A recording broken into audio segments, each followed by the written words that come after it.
Most people think they struggle because they lack motivation. But if motivation was truly the problem, you would already be living the life you imagine. The real issue is that your mind has built invisible rules, old habits, and emotional patterns that block you from following through.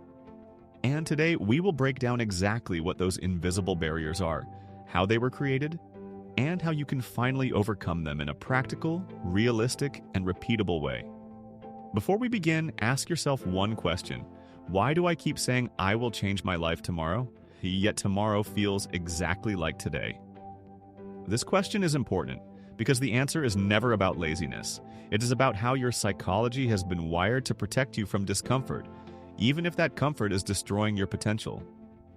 Let's start with the first barrier. Your brain is designed to repeat what feels familiar, not what is good for you.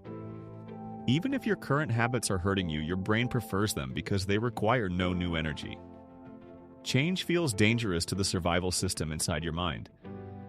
This is why you can deeply want something yet still resist doing it. The second barrier is identity. You act according to who you believe you are.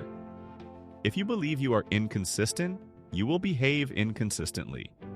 If you believe you are someone who never finishes anything, you will repeat this pattern even if you want to break it. Changing your actions requires changing your internal narrative. And that takes awareness, not force. The third barrier is emotional overload. You don't avoid tasks because they are hard. You avoid them because of the emotion attached to them. Fear of failure, fear of judgment, fear of not being good enough. These emotions create invisible weights that make every small step feel heavy. And most people never learn how to process these emotional weights. They only learn how to run from them. The fourth barrier is unconscious self-punishment. Many people do not believe they deserve a better life. They sabotage progress because success feels uncomfortable. If you grew up hearing you are not enough, or if you spent years disappointing yourself, your mind might block progress because progress does not match your self-image. Now, let's go deeper. When you say you will do something tomorrow, your brain rewards you with a brief feeling of relief. This is called emotional procrastination. The promise of future action tricks your brain into thinking the task is handled. So you repeat the cycle. This is why planning feels productive even when nothing changes. To break this cycle, you must learn the difference between intention and behavior. Intention is emotional. Behavior is mechanical. Intention can change quickly. Behavior requires structure. So, from this moment, understand that desire means nothing without a system that supports it. You cannot succeed relying on emotion alone. You must rely on process. Now let's move into part 2 of this lesson. The step-by-step psychology that will help you actually follow through. First, you need a trigger to enter action mode. Most people wait for motivation. Instead, choose a physical cue. It can be sitting on your chair, opening your notes, or taking one deep breath and saying, "Begin." Your brain needs a recognizable starting signal. Second, reduce the size of your first step. If the step feels heavy, your brain will avoid it. Make the first step so small that resistance cannot survive. 5 minutes of focus. 1 paragraph of writing, 1 page of reading, 1 minute of planning. Small steps bypass mental resistance and create early wins that build momentum. Third, remove identity conflict. Tell yourself, "I am becoming someone who follows through." You don't need to fully believe it. Identity shifts begin with repetition, not belief. Every time you show up, even for 2 minutes, you are proving this new identity correct. Fourth, separate emotion from action. You don't need to feel ready. You need to act despite the feeling. You can be anxious and still move. You can be uncertain and still move. Action rewires emotion, not the other way around. Now let's enter the deeper layers of this lesson. Why you lose momentum after a strong start. It is because of subconscious thresholds. When you begin something new, excitement drives you. But once the excitement fades, your old identity tries to pull you back into familiar habits. This is the relapse zone. Most people quit here because they think losing momentum means they failed. But losing momentum is not failure, it is the second phase of change. It is a test of consistency without emotion. The next barrier is your environment. You become what surrounds you. If your room, your phone, your apps, your routines are designed for distraction, then discipline becomes impossible. Discipline is not a personality trait. It is an environmental design. Changing your environment automatically changes your behavior. You don't rise to your goals, you fall to the level of your systems. Now let's explore how self-doubt destroys follow-through. Self-doubt does not stop you by saying you cannot do it. It stops you by whispering, "What if you do it and fail anyway?" This fear of future disappointment prevents you from beginning. But understand this. Beginning is never the problem.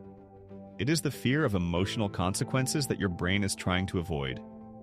To overcome this, you must learn emotional tolerance.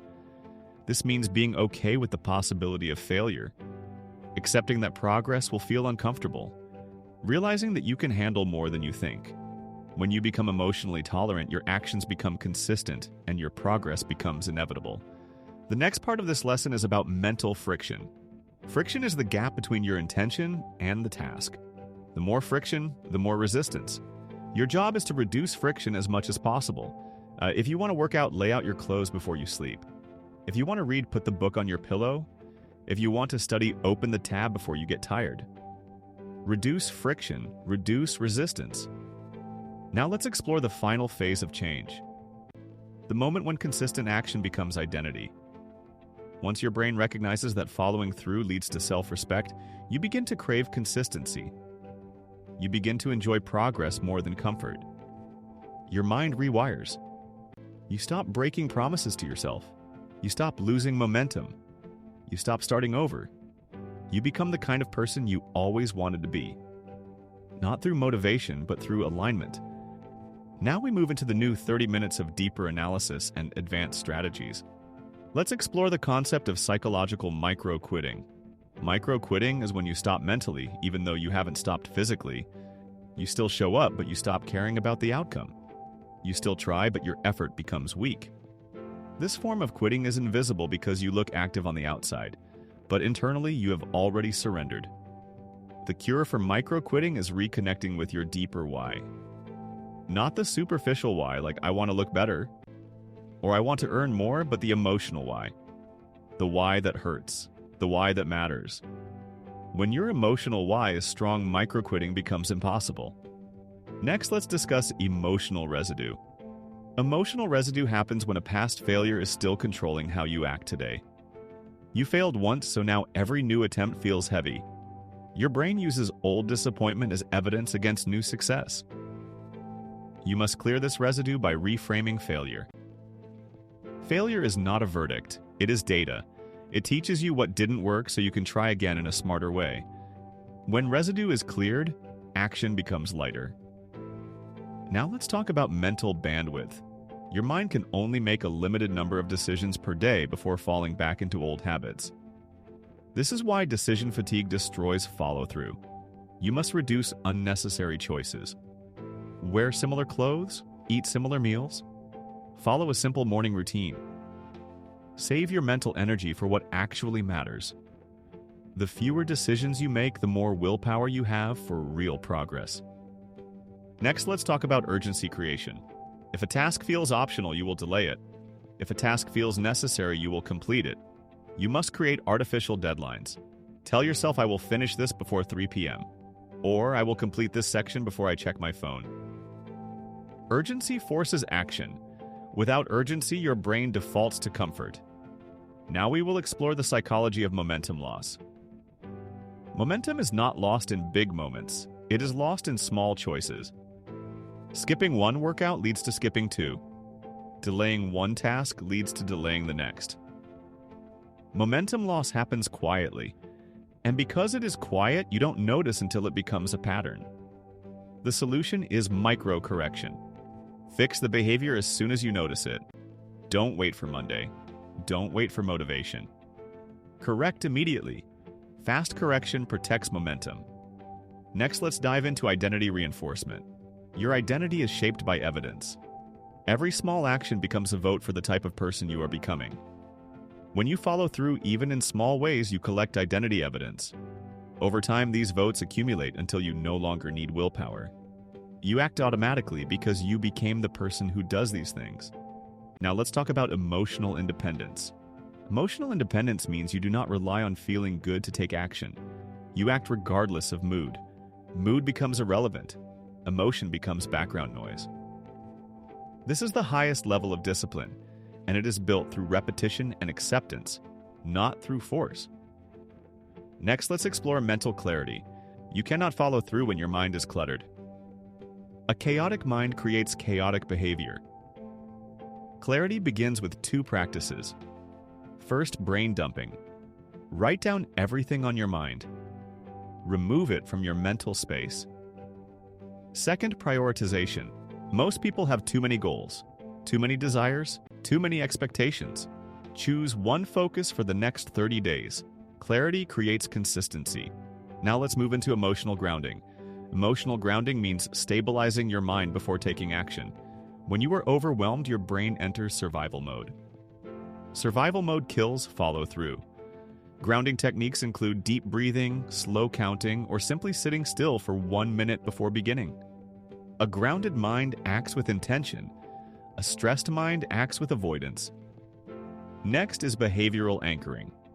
Anchoring means connecting a new habit to an existing one. After you wake up, read for 2 minutes. After you drink water, plan your day. After you finish lunch, study for 10 minutes. Anchoring makes new habits stick because your brain can attach them to something familiar. Finally, we explore the mastery phase. Mastery is not about perfection. It is about reliability. Can you rely on yourself? Can you trust your own word? Can you keep promises to yourself? When you reach this level, your life changes completely. Not because the world changes, but because you changed your relationship with discipline, identity, and emotion. You become unstoppable not out of force, but out of alignment. This is the psychology of following through. This is the path from intention to identity. And if you apply even 10% of what you learned today, your life will begin to shift in ways you never imagined.